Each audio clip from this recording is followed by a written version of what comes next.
Welcome to the TriStar Podcast, where martial arts meets family, faith, and personal growth.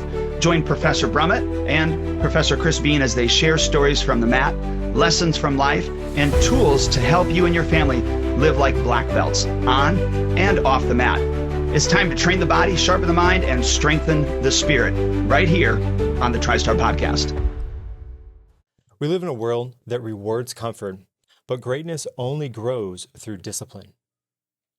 And, really that's the paradox that we face every day during, especially coming up here, the back to school season, isn't it? Like kids come home with stories of how easy they actually had it at school. And we know that sometimes it really is a struggle. Exactly. Whether it's homework, early mornings, or just trying to keep up with all the extracurricular activities, parents and kids are pulling their hair out, just trying to keep everything together. And don't get me wrong, or even get me started on the constant power struggle that happens. Especially getting ready in the morning and staying organized. I'm past that, but I can remember it. It's exhausting. Unfortunately, I'm not past it, and here's the thing, right? These challenges aren't just about managing schedules or tasks. They're about building a foundation for your kids to become confident and disciplined individuals when they grow up. And, I'm sure you've heard this. I know that you said, unfortunately, you're still in that mix, but I would go back and do it again. Mm-hmm. So, and I would venture to say that, when you get to the position I am in life, you'll look back and go, yeah, I would trade what I have right now and go back and do it again. So, but anyways, this isn't about, or just about back to school. I want to draw a correlation because really it's about life. How do we help our kids develop the habits that are going to actually serve them well beyond just the classroom? You're listening to the TriStar Podcast, where we bring real life tools and practical strategies for raising strong, confident, and respectful kids. And today we're going to jump into, if you will, how to win at the back to school time. So we're going to cover setting clear expectations, establishing routines, creating planners, packing the backpack, developing morning routines, teaching time management skills, promoting positive communication, and also fostering independence, and a few more things as well. So by the end of today's episode, you'll have a clear plan for preparing your kids, not just for school, but for life. You'll know how to set them up for success, from their academic performance to building character.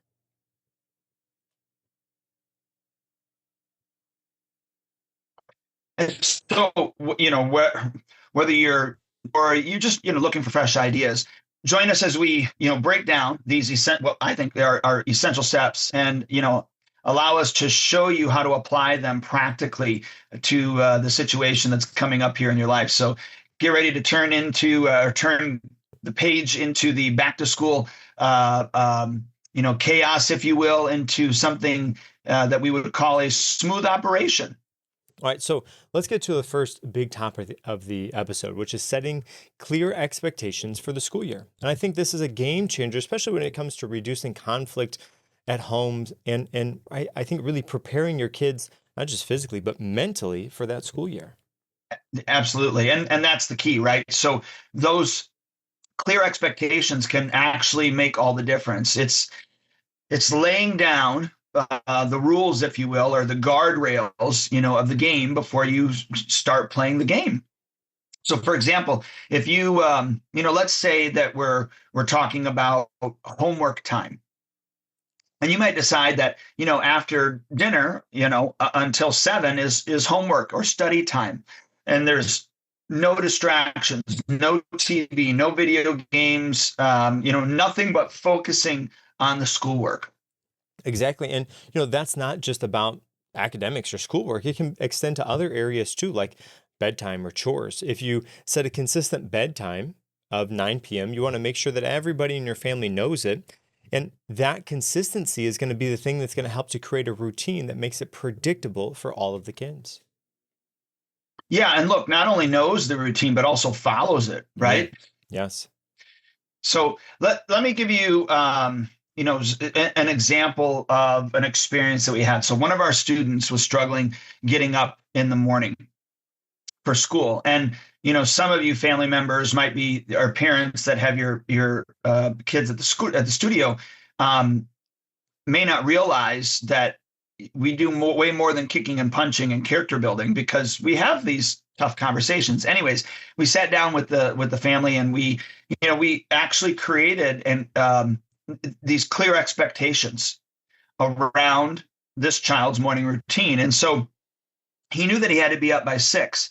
He had to get dressed, he had to eat breakfast, he had to pack his backpack, and then actually be out the door by 7:30. So by setting those expectations, we actually reduced the morning chaos quite significantly. And that's a great example. And it's about being specific and clear, because if you're vague, your kids might be confused or even get frustrated. For instance, instead of saying, hey, let's get ready for school, you say, hey, let's get dressed, brush your teeth, pack your backpack. Your backpack needs to have your homework, your lunchbox, your library book. And then, of course, hey, listen, we got to be out of the door by 7:30 a.m. There leaves no room for any misunderstandings. You want to be, again, clear and concise with those instructions. Yeah, and clear is kind. So, and another key aspect, I think, is following through consistently. If you set those expectations one day and then you don't stick to them to the next, it actually sends mixed messages. And so, consistency is crucial in building, I would say, trust and actually reliability as well between a parent and a child, or parents and children. So make sure that you're setting a good example by, following these expectations yourself as well. Absolutely. And when you do follow through, it's important to acknowledge and praise your kids for getting those expectations, right? For example, if the kids are able to start their morning routine every day for a week, maybe you give them a high five or a star in their chart, some sort of positive reinforcement, because that reinforces the behavior and it makes everybody feel good about it. And again, a activity that is praised or rewarded or even seen is going to be more apt to be repeated. And that's really what we want. Yeah, and I always say, behavior that's rewarded will be repeated. And so we should always praise approximate success, right? Yes. And let's not forget that we need to be flexible as well. So while having clear expectations obviously is crucial, you need to be able to adapt when necessary. So maybe your child, has let's say an early, got to be at school early. Maybe a meeting or whatever, and that required them to actually stay up later the night before, which is unusual. But in this case, you adjust those expectations for that day, but it's just for that day, and then stay consistent overall. Exactly. That being being flexible there shows understanding and empathy, which are, I would say, important values to instill with the kids. But we have to remember that the key is to communicate those changes clearly so everybody is on the same page. We have to be able to let them know, hey, this is going to be for today. I'll give you this kind of grace period, because I understand you had to stay up late, you had to finish that project, and you got to be early, at school for the band meeting. I get it. You have extra praise or extra grace right now, but it's not going to be forever. And then it goes back to the normal routine or the normal, let's say, requirements or routine the very next day. Yeah, and so let's kind of summarize. We talked about setting clear expectations for your kid can actually significantly reduce the conflict at home and help them actually be prepared mentally for the school day and then also the school year. But it's, about being specific, consistent, and flexible when needed. And by doing this, you're teaching your child responsibility, accountability, and also time management skills, all of which are essential for their success, both inside the classroom, but also outside the classroom as well. All right, so let's move on. We're going to talk about establishing a routine. And we've kind of touched on this a little bit, but this is such an important step in helping your kids to navigate the school year with less stress and more success. Absolutely. A consistent daily routine actually helps create that structure and predictability for for your children, and for like even the same thing that we do at the studio for our students, because we have a predictable, structured routine. And when when they know what to expect each day, it can significantly reduce that anxiety and actually make them feel more in control. So let's take a look at how we could establish a routine effectively. For let's say for starters, we want to consider the entire day, from waking up to eating breakfast to the whole day all the way to bedtime. I'm going to start by breaking down the key activities into, let's say, morning, evening, and afternoon segments. Yeah, yeah. So the a simple way I think of thinking about this is like building blocks, or chunked different blocks. And each block actually represents a specific task or activity. So, for example, in the morning, you might have blocks for getting dressed, brushing your teeth, eating breakfast, and then heading off to school. And by the way, I do that. I create different blocks in my schedule, especially for routine things that I need or want to get done in those time frames. And you can do that same thing for your children, creating those blocks, again, getting dressed, brushing teeth, eating breakfast, and then heading off to school. And the cool thing about that is once you have those kind of blocks in place, okay, this takes 5 minutes, this takes 7 minutes. And then you can kind of plan your morning. Okay, when do I actually have to wake up? Because I have to wake up at this time because I know how long each one of those blocks are. And it's the same thing when you come home from school. There could be a set routine that includes homework time, dinner preparation, maybe even some downtime, and then of course bedtime. The key is to have those things consistent, right? Kids thrive in routines because it gives them a sense of security. Right. Yeah. So let's use an example to kind of make this clearer, if you will. So some word pictures, right? So imagine, we have a student name. Let's say his name is Alex. Okay, and he struggles with getting ready for school in the mornings. So we can create a morning routine, including waking up at 7, brushing teeth, washing his face. Maybe that's a 5-minute block, and then getting dressed. Maybe that's a 10-minute block. Eating breakfast, maybe that's a 15-minute block. Packing, the bag, maybe that's also a 5-minute block, and then leaving by 8 a.m. And by doing that, you create success in that time frame to be able to leave by 8 a.m.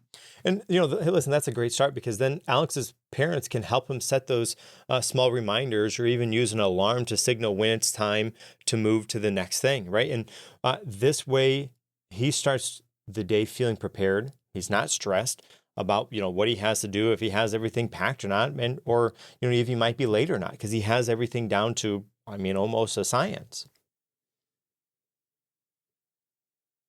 Right. And it doesn't stop at morning routine, right? The afternoon can include, homework time, reading, outdoor activity, karate, could have dinner time or preparation for dinner. Maybe you're doing it as an activity. It's a good bonding activity for your family, followed by maybe some quiet time and then a bedtime routine.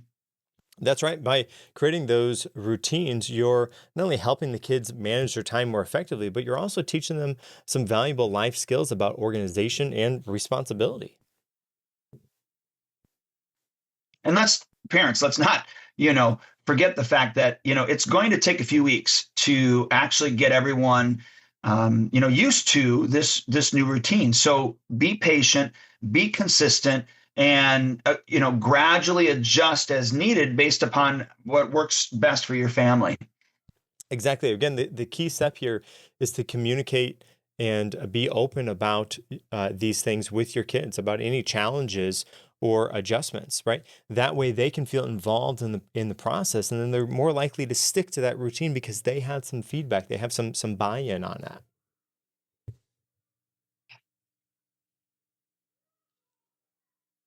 So parents, just take a step back and think on it. And it might seem daunting at first, but really just trust us. it's worth it in the long run.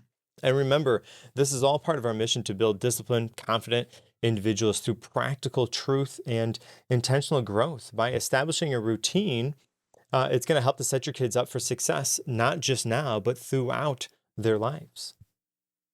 So we're going to move into creating a planner, and we're going to do that together with a well-organized planner.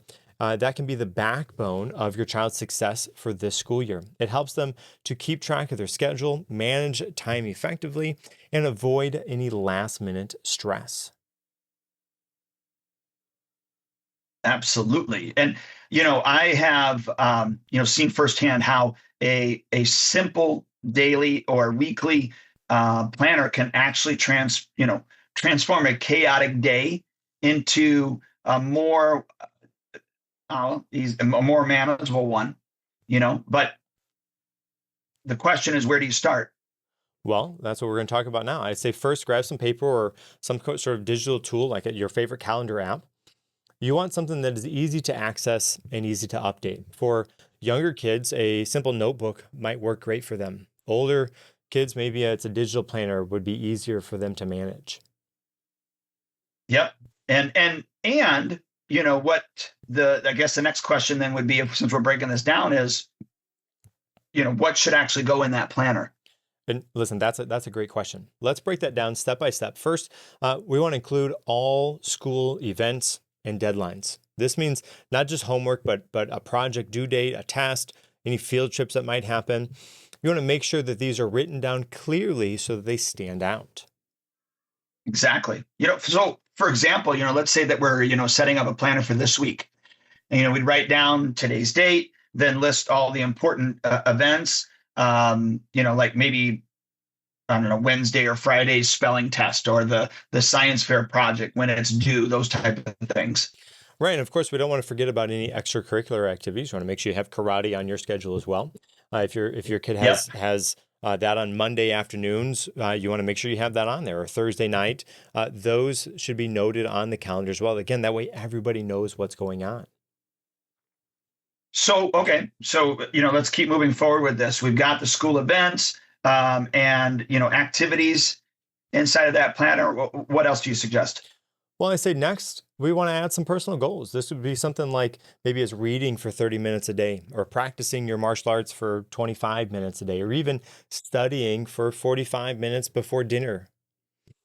Those are the tasks that's going to help the kids to grow, not just in academics, but in the things that they want to grow in, their own interests and hobbies. That's perfect. And, let's take or make a concrete example. So we have Alex. We talked about him already. And let's say that every Monday and Wednesday, he's got a soccer game. But he also wants to start reading, or better yet, Monday and Wednesday, he's got martial arts at 4:00, let's say. And then he also wants to start reading for 30 minutes each day. You'd have to write those tasks into that planner so that, again, he's creating these chunks that we talked about, these blocks, to be able to accomplish it. Right. And of course, then you want to make sure that these goals are realistic and achievable. Overloading the planner can lead to frustration and burnout. And listen, hey, I'm here to tell you, if you miss a day or a week or a month, it's okay. You just pick it back up. You fill in, I missed this time or whatever. It depends on how the planner is, or you just move to the next open page and you just go on. You want to encourage the students, I guess I'm speaking from a teacher standpoint, but you want to encourage the kids to set small manageable goals, as we're talking about goals, that something they can stick to consistently. And then again, if the planner, because it happens from time to time, you get busy. Oh man, I forgot to. It's okay. You open up to the next open page, blank page. You write or start from there, and you go on from there. It's okay if you miss a day or so. Yeah, I mean, obviously, if you had something due, you're going to have consequences. But it would teach you to, actually go look at your planner every single day. And when you sit down and write them to, create this planner. So parents, when you sit down, make sure that you're there as a partner.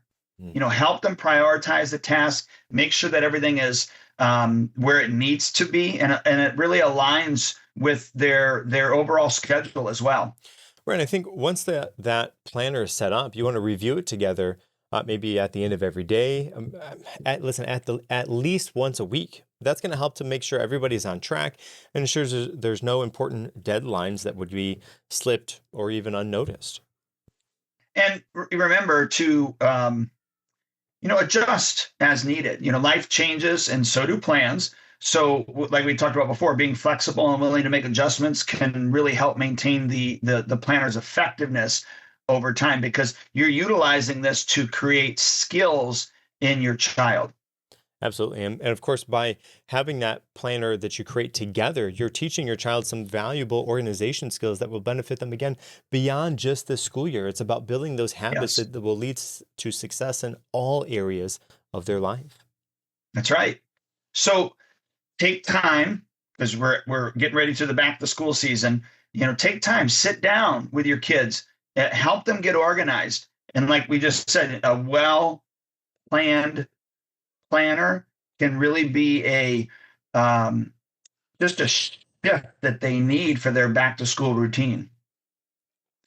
Now, talked about that. Let's kind of move into the backpacks, if you will. So, packing that backpack, and this might seem like a small task, but it can really make a huge difference on how your child starts their day. Now, if you have, I don't know, maybe you've had this in those mornings where you're running around trying to find the kids' homework or the lunchbox, and it's stressful. So, rather than all of that, we want to set the tone for the entire day by, actually doing some things that are going to help that morning routine not be as stressful. I've seen firsthand how packing and I've seen firsthand how packing that backpack can make a change, right? So those mornings, it can be chaotic. And by packing that backpack correctly, it can make it smoother, more productive to the start of the day. And of course, then your kids are going into the day, they're feeling that preparedness, they're successful, they're ready to start the day. And here's just a few steps to help to make this process easier for both you and the kids. Yeah. So first, like, look, you want to involve your child in the planning, and also packing as well. So this is going to teach them responsibility. It's not just all on you. So, for example, you can create a checklist together, and then start with some basic items that every backpack should contain. The lunchbox, because obviously they need to have the lunchbox in there. Snacks maybe need to be inside the lunchbox, or maybe they're outside the lunchbox. A water bottle, homeworks and books to ensure that they have all the necessary assignments and the books that are included that they need. And I know that sometimes you already do this for the full year, depending on your kid. Like a pencil and pen case, erasers, calculators if needed. And maybe that's something that just stays at the school. But sometimes with older kids, it doesn't just stay at the school, it's in transit. So those type of things are important. And then, some things that we don't always think about is some sort of maybe even some small card with your phone number, but then also some other emergency contact numbers for them as well. Right. And let's not forget about the smaller, but maybe equally more important items as well, like hand sanitizers or tissues or like a mini first aid kit. Even those things can come in handy, especially in some unexpected situations.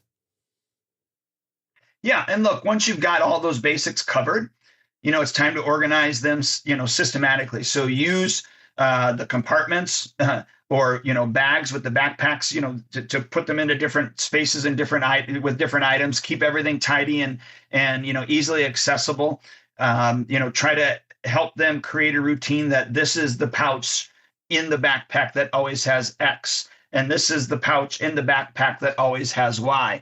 And so you always are going to put the lunchbox and, let's say, the water bottle, and water bottle goes on the outside, but the lunchbox goes into the big zipper pack. And then while the books are going to be, maybe near the top. I mean, just creating that structure is also going to be helpful as well.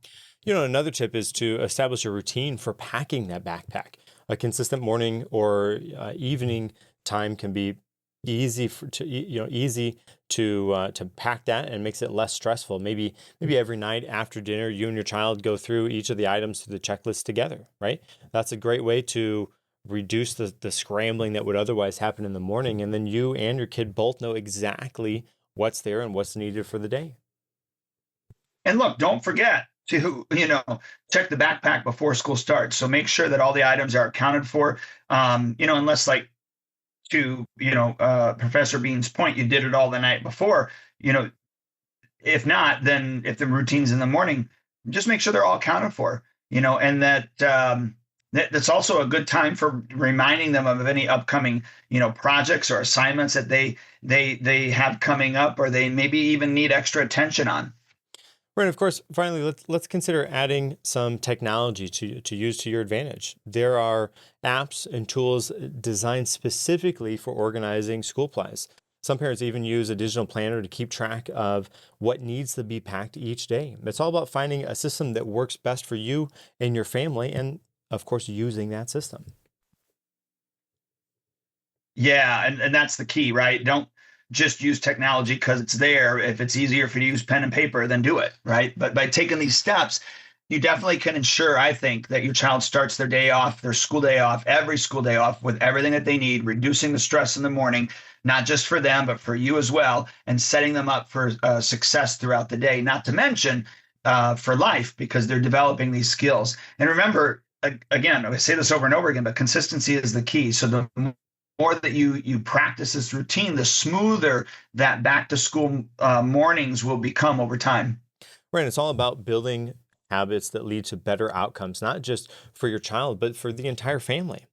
So getting started on making sure those backpacks are organized as possible is a key step on that direction. Now, we're going to move right into making something that I think could be really transformative to your mornings. And that is setting the tone for the entire day by developing a morning routine. This is crucial, especially as we head into that back to school time. And it's not just about waking up earlier. It's about having some structure to the start of your day that prepares your kids mentally and physically for the school day, so they can tackle it head on. Agreed. And a solid morning routine can, we've talked about this, but help reduce stress for everyone in the household to ensure that the kids are actually ready to tackle their tasks with confidence throughout the day. So, Mr. Beane, let's break down some practical steps that we can take. Absolutely. So I think we'll first start with setting a consistent wake up time. Try to wake up at the same time every day, even on the weekends. I know that's tough. Even on the weekends, this helps to regulate your child's body and their internal clock, and it makes it easier for them to fall asleep at the time they're supposed to fall asleep at as well. For example, if you want your kids to get, let's say, 10 hours of sleep, and you want to aim for an 8 o'clock bedtime, right? 8 o'clock bedtime, you figure out when you got to wake up. Okay, great. Then they've got that full 10 hours. And that's a great point. Even though when I was a kid, I didn't like it. I can remember going to bed at 8 o'clock. In the summertime, my friends were still outside playing. I could actually hear them because the windows were open and we didn't have air conditioning in our house, at least not upstairs. And so I could hear them playing, and I'd have to go to bed because we had the same routine. And, part of that was the fact that my parents, worked in the summer. So we had to have that same routine. And so anyways, once, and I think it has done me good, but anyways, once you actually, set that wake up time, that's set, and obviously make sure that it fits and it's realistic to the family structure and what's happening. Kids obviously can be groggy in the morning, so that give them enough time, especially right now some of you have let your kids stay up late, and now you need to start to get that routine where you're putting them to bed earlier and then starting to wake them up earlier so they get ready for school. The actual school season coming along, but give them enough space, so that they can get used to that routine. And, a good target might be, just starting, let's say, if you've let them sleep in and stay up late, moving things 15 minutes. And then, once that they kind of are not as groggy anymore. Maybe move it another 15 minutes, but you're going to move that in increments so that when it's actually back to school time, you're not trying to do it on the first day. Absolutely.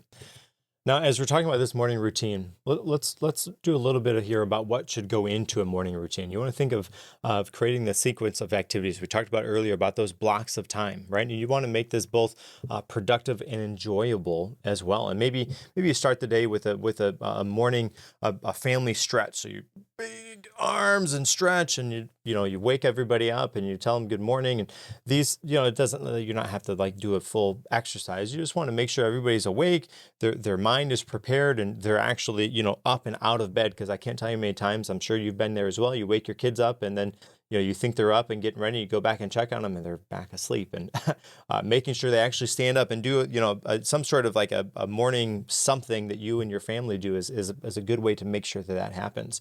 And maybe you have an opportunity, maybe you take 5 minutes and you quiz them a little bit on some martial arts moves to make sure that they're actually mentally awake a little bit. I think that would be a good way to I was gonna say, or you could say hey, what's a haramaki, and then they have to tell you, right? Yeah, right, yeah. So, and I think that would be a good way to do it. That would get them up, they're breathing, they're not in that sleep mode anymore. They're up and they're moving around. And look, the other thing too is while they're up and they get up, then you could be playing different music in your house, an audiobook, whatever it is but anyways, this actually, will help, I think, get the kids ready and actually provide some much needed background noise to ease the distraction or the transition from them being, sleepy to being awake. And, plus when you do that, if you're creating that routine, you could be feeding their soul with the, pure and positive things, whether it was scripture being played to a praise and worship song or songs, that you just start to develop this routine every single morning. And okay, so moving right from there, we got to eat breakfast, right? So we want to make sure that breakfast is nutritious and maybe would include some protein, something that would energize them throughout the day. A bowl of oatmeal, a fruit smoothie could be both tasty and filling. And if your child is having trouble getting up early, sometimes a small incentive, like maybe an extra 15 minutes of screen time at the end of the day, could be something that would help to get them up in that morning, something that incentivizes them to do something. Yeah. And look, after breakfast, it's important to review the day's schedule together, I think. So go over, what homework needs to be done, any extra curricular activities that are happening that evening, and then, any other comments that you need to make. Some of this can be done, before they actually walk out, especially if they're going to ride the bus. If you are driving them to school, some of that communication can actually happen in the car. But this helps them to mentally prepare for those tasks ahead. And I think could also, if you wanted to, you could take a moment to talk about, what they're excited or nervous about as well. And this could, also allow you to help address any of their worries or concerns that they might have. I think a key thing too is to make sure that the house is organized so everyone knows what they need and where it is. You want to pack, we talked about this already, but you want to pack those backpacks the night before if that's at all possible. Ensure that all of the important homework or books or whatever it is are in the place where they need to be at. Again, all of this is there to reduce the morning chaos and makes it smoother for everyone as they step out the door. Yeah, and so again, that's structure, right? So by following these steps, you create a real morning routine that sets your family up for success. And I say family, not just the kid, but the family as well. So consistency, I said it over and over again, consistency is the key. Stick to the routine as closely as possible, and that's going to give you the best results. Just to remind you, be flexible when flexibility is required. And, so because sometimes, expectations or unexpected expectations pop up or situations arise, and it's okay to adjust those plans.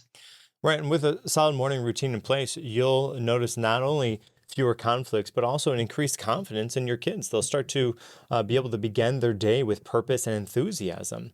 So we want to make that back to school, this next back to school session that we're walking into now, the best season for you.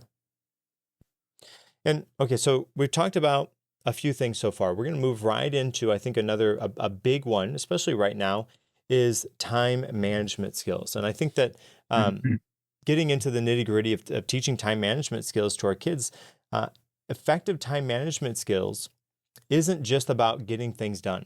It's about setting them up for success in all areas of their life.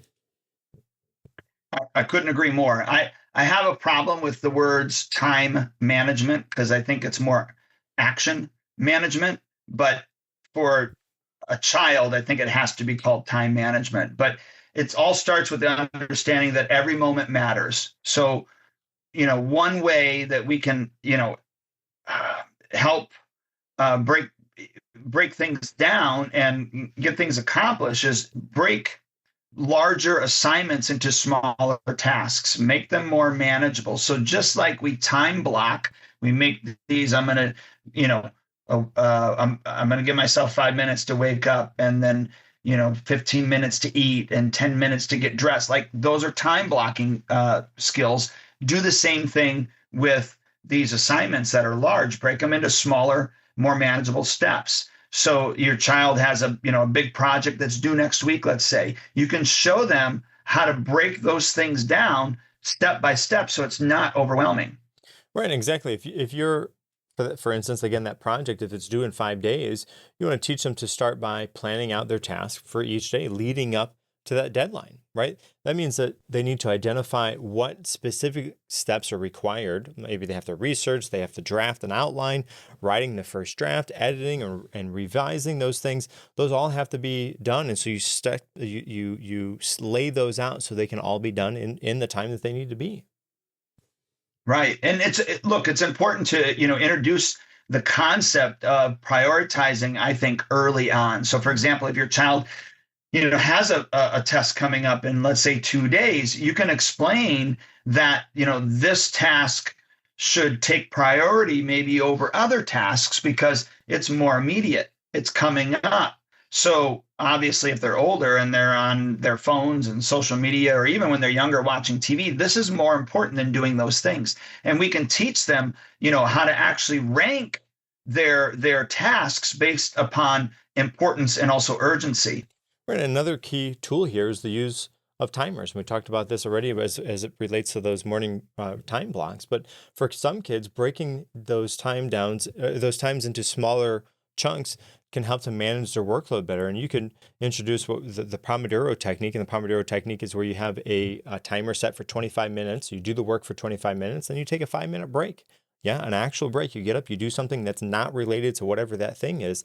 And it's not only the Pomodoro technique not only helps with focus, but it also helps to teach them how to take those breaks strategically. Because if you're just work, you get overloaded, and sometimes you get sucked in there. You can't do anything. So take a 5-minute break, and then you come back to it. That Pomodoro technique is really good for that.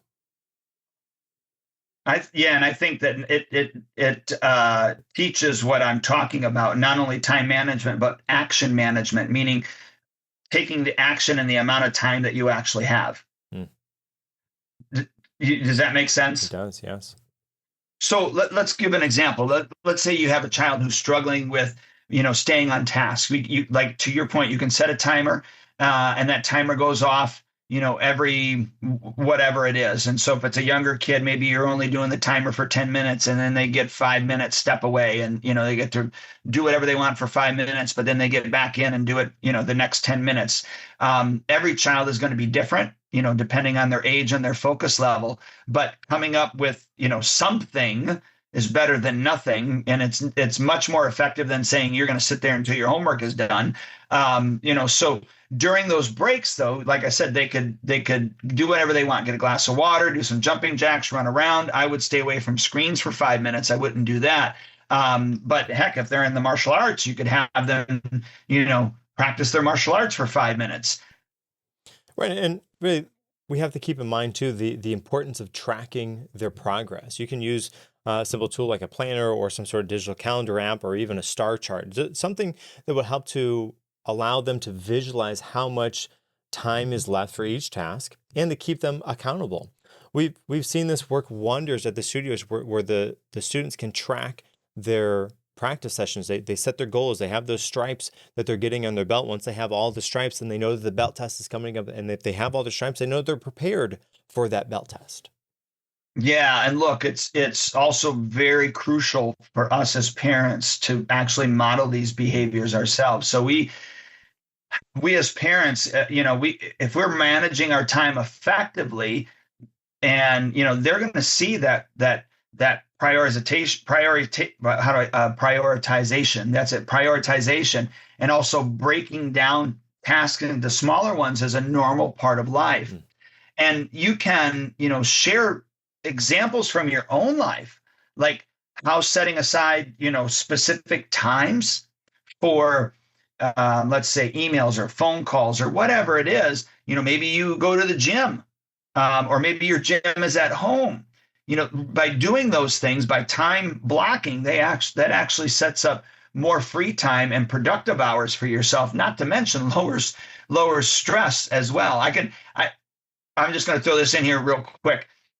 I remember having a phone call with my brother one time, and it was getting close to 9:00 at night. And I told him, I said, hey, just so you know, I got to let you go at 9:00. I have an appointment. And he said to me, he goes, at 9:00, what kind of appointment do you have at 9:00? I said, I have an appointment with myself. And he goes, that's not an appointment. I said, yeah, it is. At 9:00, I'm done on the phone. I'm not doing all these other things. I don't check email. I don't do text messages. Like, I'm done. And so that to me is time blocking. And I even have, that in my schedule. Right. And I think as we're talking about time management, it's important to remember that the goal isn't just to do more things, but to do those things well. By teaching these skills early, we're going to be preparing our kids for the future where time management is crucial. They're going to be doing this every day, whatever job they're doing, whether they're at school, at work, or dealing with personal projects. It's not just about getting more done, but it's about doing what you do to the best of your ability. Exactly. So, all right, let's kind of wrap this part up, emphasizing the importance that we talked about on consistency and practice. Just like any other skills, effective time management takes time to develop. So just, encourage your kids to, use and utilize these techniques regularly and, celebrate, like we talked about, celebrate their successes along the way. Right. And by following these steps, by breaking down these tasks, by using prioritization, by using timers, tracking progress and goals, modeling good behavior, we set our kids up for a successful back to school season and beyond. Yeah. And think about it this way. Yeah. Mr. Beane, when your kids are young, like yours are, you're the primary caregiver and the first point of contact for their education. But as they get older, especially, once they start heading to, back to school, and your role, like they get older and, maybe it's junior high, whatever it is, your role shifts a little bit. But it's crucial that we maintain, open lines with our kids, with the teachers at school, with the staff at school as well. Right. And those regular communications, they can make all the difference in ensuring that our kids have a successful year. Let me give you an example. Last year, my daughter was struggling a little bit with her homework schedule. I reached out to her teacher weekly via email to check to see how she was doing, and we discussed some challenges that she was facing. It wasn't just about the academics, though. I wanted to also help that relationship between us and with us, me and my daughter, but also with the kid. With my kid's teacher as well, so that we all had a good relationship as we move forward, especially as we were focusing on accomplishing that task of getting the homework done in the way that it needed to be done. Yeah, and with all of that, with communicating to the teacher and your daughter, she saw that all of you guys had her best interest in mind, and look, you're being proactive. Mm-hmm. Not only supporting your daughter, but also, ensuring that the teacher that that she needs help, or solve the problem, and that you're investing into, just like the teacher is investing into her success. So, you know, here's how you I would say a structure on how you can do it effectively. Set up regular check-ins. So actually establish a routine where you touch base with the teachers. It could be once a week in the beginning and then move to bi-weekly. It could be via email, phone call, maybe even in person if that works better for the school. And I would ask the teacher how you want that, how they best want that communication, and be specific and proactive. So when you're reaching out, provide specific details. If there's something happening at home, provide those details. For instance, mention any changes in your child's routine or any issues that they may be facing that might affect their performance, not so that they're going to get graded on a curve, but so that the teacher understands, oh, I can see why Sally is not herself today. I remember when I was 15 when my dad died, and my mom, I was in high school, so my mom didn't get a hold of the high school, but my other siblings were in grade school, and she got a hold of the individuals in that grade school, the teachers and the principal, so that they knew that there was a change. So if you see something go on, that's why their performance, or that's why they may be acting out. And this actually, shows that you're aware of the bigger picture and that you're committed to keeping in contact with them so that you guys can all work together to, bring your child's performance up. And I would say the other thing too is stay positive but honest. So while it's important to be positive, you also have to be honest as well. So if there are concerns, address them openly but constructively. So for example, let's say your child isn't completing their homework on time. Let the teacher know that they, what they can do to help support those efforts without, necessarily slamming or body slamming your kid, but that you guys are on the same page. So collaborate on a solution together. Don't just report the problem, but work with the teacher to find a solution. Perhaps, together you create a consistent homework schedule or discuss strategies for managing stress or things that are going on. But collaboration, I think, is the key in building a supportive environment. And then look, stay informed and be involved. So be proactive at attending the parent-teacher conferences, school events, extracurricular activities. Of course, the kids love to see you at those things.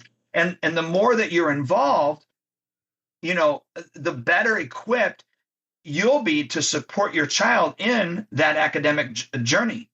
And of course, don't forget about the power of positive reinforcement. When something goes well, let your teacher know, let your kid know, whether it's a good report card or it's a improvement in behavior. Acknowledge that success, and listen, that can create a cycle where everyone is motivated and they're going to be able to keep up that good work.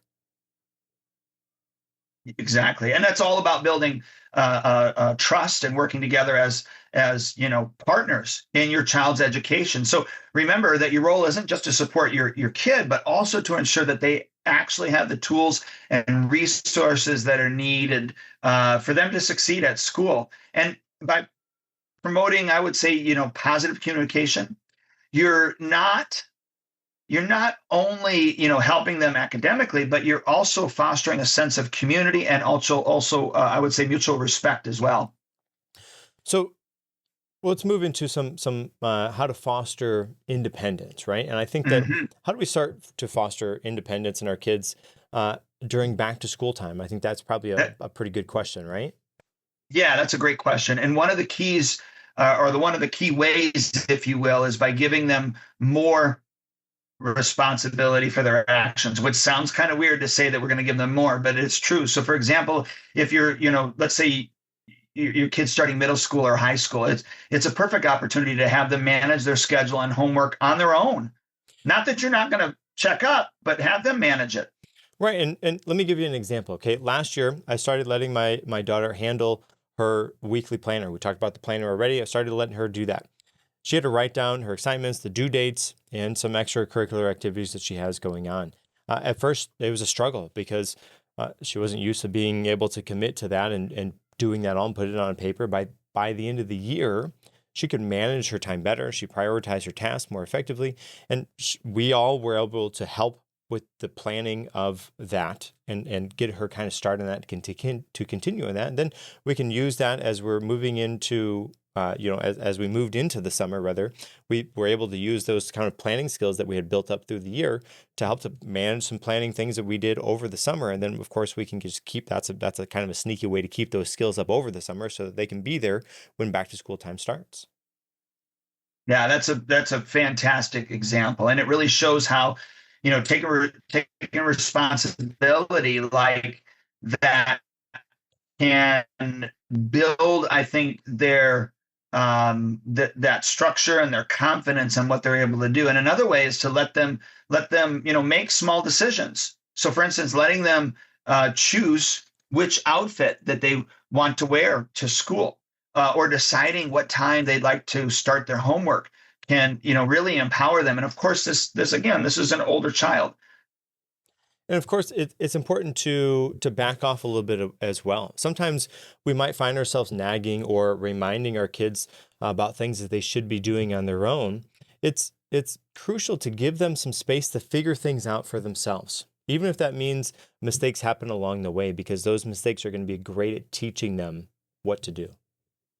Yeah, and we talked about mistakes are part of learning and growing. We have to make mistakes. So if your child consistently forgets their homework, you might have a short discussion about why this keeps happening and what you can do together. Come up with a strategy, like maybe setting an alarm on their phone or using a planner. This approach actually teaches problem solving skills and helps them build that resiliency. And of course, this isn't just about school. Encourage them to handle simple household chores can be incredibly beneficial. Whether it's sorting laundry, helping to set the table, or even if you have a dog or a cat to help to walk the dog or the cat, or put the maybe you're not walking a cat, but putting the food out. I don't have any pets, so I guess I'm practicing walking and giving walking a cat and giving a cat a bath. Those are both probably things you should not. Anyways. But listen, those things, if you give them some responsibilities, so those responsibilities can give them a sense of contribution as a family unit. Like they're putting forth effort to the family. Yeah, that's true. And another practical tip is, I would say, to have regular check-ins with your kids about their goals and progress. So again, we're talking about, the older ones, junior high and high school, that type of thing. So for instance, you could sit down, and you can do this too once a week with the younger kids, and talk with them about what they've accomplished, what challenges they've faced. And then not only that, but what it's going to do, by having that communication, is it's going to help them stay accountable. And it also gives them an opportunity to reflect on those experiences and or ask for direction on some things.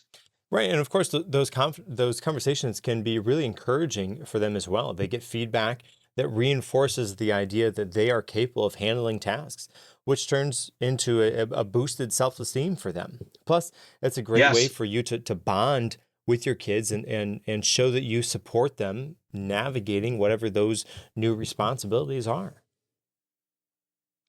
So listen, if you you move into this new school year, as you do, consider ways to gradually increase your child's sense of responsibility.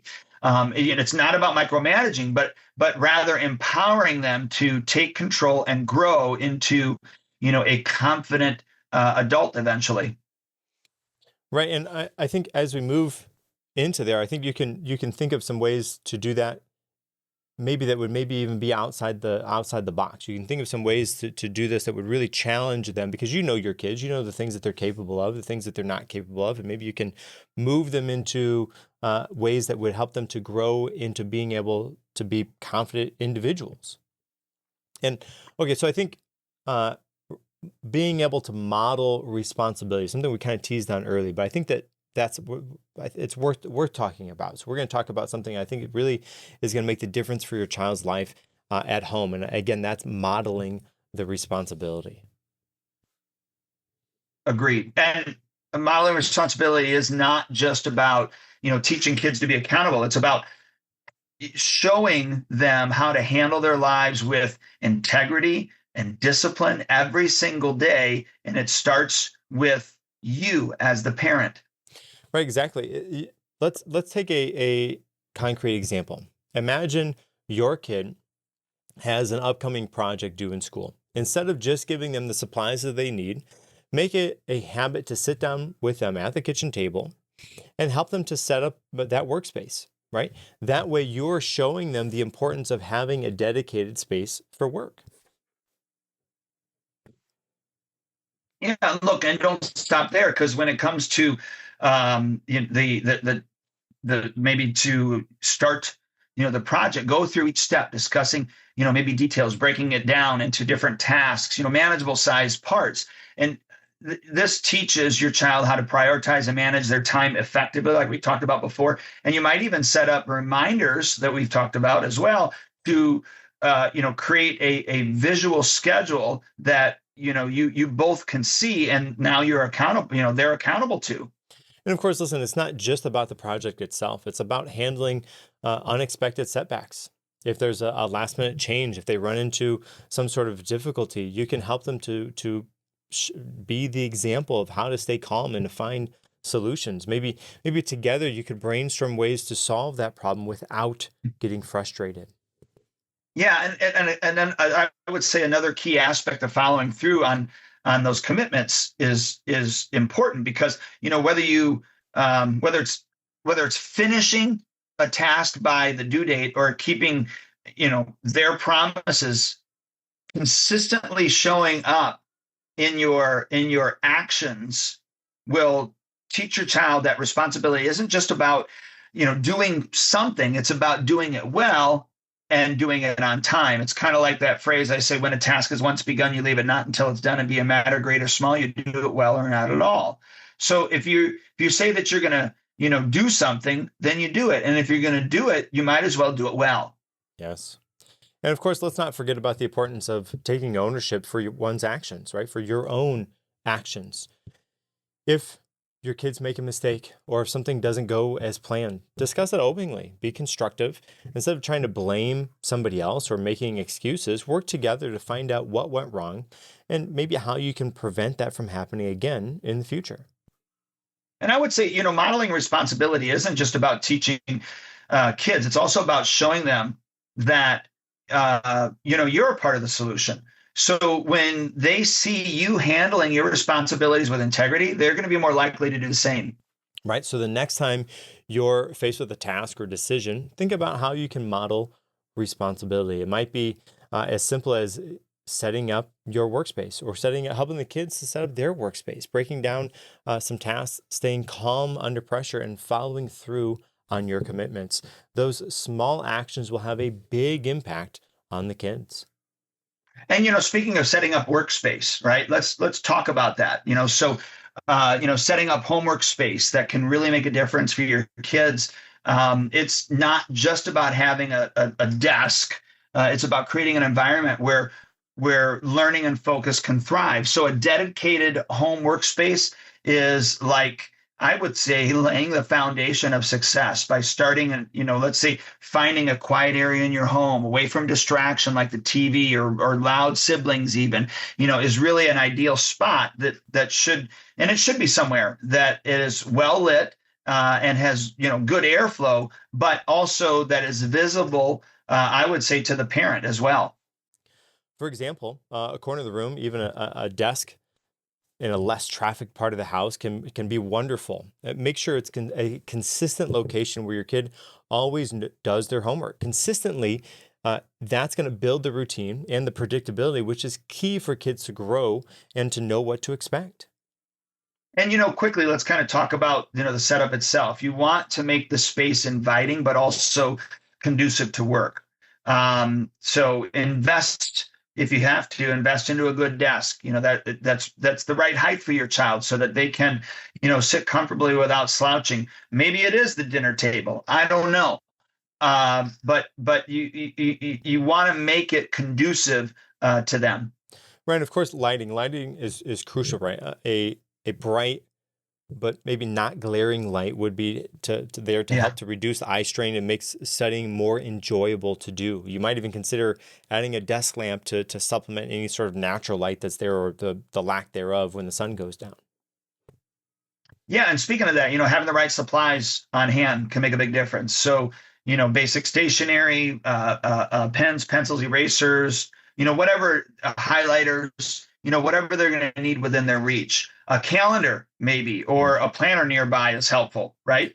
And so you can use, those things to keep track of the assignments and even upcoming events. And of course, let's not forget about technology. You want to make sure that your kids' heads easy access to any digital tools, but also you want to consider setting some boundaries around screen time during homework hours. This is might mean a separate device just for studying, or designing a tech-free space just for homework. Yeah, and look, I know we're getting long-winded here, but I do want to touch on organizational skills real quick before we cut off. And I think that's really a crucial area for back to school success, is teaching those organizational skills to our kids. Right. Of course, organized students are more productive and less stress. And of course, that's a win-win for everybody in the household. So I want to break down some key step-by-step things here. First off, we need to understand that organization is so important. When your child can't find their homework easily, or their bag is unpacked and all over the place, you're nagging them, they feel overwhelmed. They're going to feel much more in control of themselves and their day if their confidence is there. Their anxiety is going to go away because they're organized, and the start of that day is important to do. Exactly. And it's not just about necessarily keeping things tidy, although that is a good thing. It's about creating a system that works for them. So here, we're just going to give you this concrete example that you can use, and it's called the 4-box system. It's simple, but incredibly effective. Right. So let me walk you through this. Okay. Right. You want to have a due today. That box is going to hold items like today's homework, assignments, or notes. You have a due tomorrow. After completing the due today task, you move any unfinished work there for tomorrow. Later, right? That's the next box. Later. Anything that needs to be done, not right now, would go in the later time. And then the next one is the advanced, is the archived. Any completed assignments that get stored in that folder is the archive. Yeah, and look, that's perfect, because now what we do, that we can apply this into something that's practical. So imagine that you're sitting down with your child, you set up their planner and their workspace. You start by asking them, what materials do they need today or daily? For instance, some might use the planner or a digital calendar like we talked about, but others may prefer a simple notebook as well. Then maybe they find that easier, like we talked about before. Right. Okay. So let's wrap all this up. We talked about so many different ways that I think that we can help to prepare our kids for and us as the parents as well for a successful start to the year.